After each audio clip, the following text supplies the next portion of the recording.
അവിടെയും പൊളിക്കുന്നുണ്ടാടി.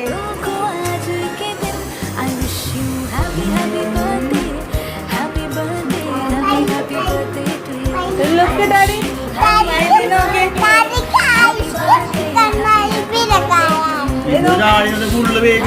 ഡാഡിയുടെ ഇവിടെ ഞാൻ കണ്ണാടിയുള്ള വലിയാണ്. ഓക്കെ, ഇത് ബേബി, ഇത് ഡാഡി, ഇത് മമ്മി. മമ്മി തരാം. കണ്ണാടിയുള്ള ഡാഡിയല്ലേ? ആ, കണ്ണാടിയുള്ളതാണ് ഡാഡി.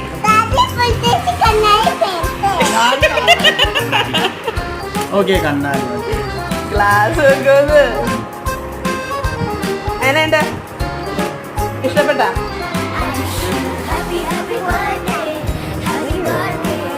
അതേ ചോദിക്കാം. എങ്ങനെയുണ്ട്?